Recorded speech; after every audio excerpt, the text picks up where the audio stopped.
Hello and welcome. My name is Yasha, and in this video we're going to look at tranquility as it relates to the idea of enlightenment. The idea of enlightenment comes with all sorts of metaphysical, social, cultural garbage and ideas that make it almost unattainable in any traditional way. It's not that Buddhism, for example, and even Hinduism doesn't say that enlightenment isn't possible. They just say it's incredibly difficult to attain. They also have different names for enlightenment, like Yogi or Arhat or Bodhisattva or masters. These are different names for different kinds of enlightenment. All of them have all sorts of conceptual and social baggage is only achievable through any specific tradition or cultural um, encouragement. The idea of tranquility, I'm going to argue, is exactly the same thing as enlightenment. It leads you to a very important place in your life where you are in fact isolated from social drama, social influence, expectations, superstitions, and all sorts of other social and cultural baggage that simply doesn't get you to a state of tranquility. Another thing is tranquility is free. You don't have to pay anybody for this. You basically make it a lifestyle choice.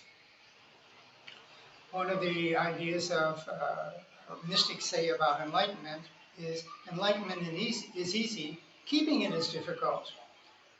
Keeping it is by far the most difficult part. There's all sorts of many different kinds of enlightenment that actually has value standards. I was Chopin to 3 Tibetan lamas in the early 1970s. And one of the places we traveled to was Sonam Kazi's Dharma Center in Manhattan, in New York City.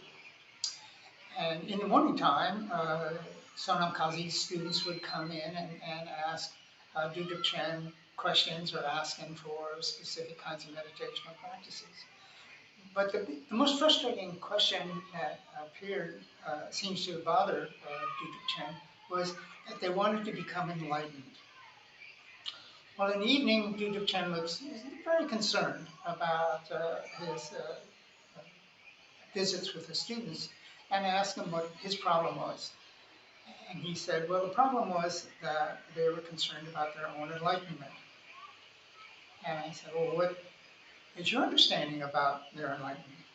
And he said that, well, if you come into the room and you have enough consciousness, enough decorum, you're healthy enough, you're aware enough to be able to find a Tibetan Lama and sit down and spend enough time with them to ask questions, that is a level of enlightenment that's really significant and important, and it goes completely unnoticed by these students.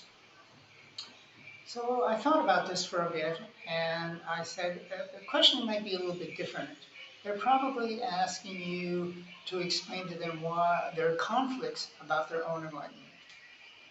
And Duduk Chen just smiled and said, we can actually do something about people's conflicts in association with their own enlightenment. So I want to emphasize that enlightenment is possible in traditions and in social values. It can be done, but it's not very often. It's not done very often. It's not appreciated. If you say you're enlightened, no one will believe you, and it won't make any difference anyway. If somebody gives you a paper that says you're enlightenment, what difference does that make? There's no credentials. There's no graduation for enlightenment. You're enlightened or you're not. You live that life or you don't. I'm going to argue that tranquility is comparable to enlightenment. It gives you an isolated place, a place you can go to or that is all your own.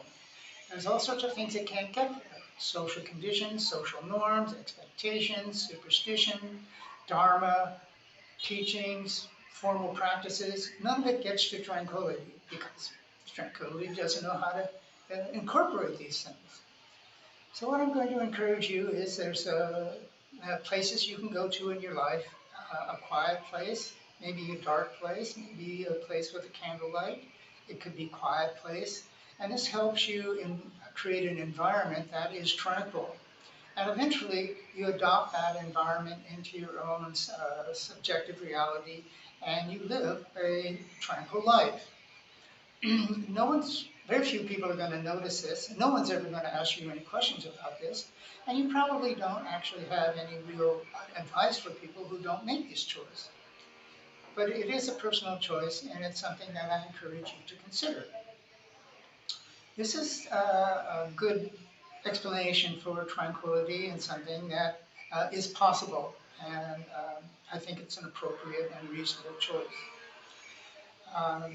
There is I would like you to consider joining Patreon and supporting this channel and hitting the like and doing whatever else you like to do to help encourage this the studio effort.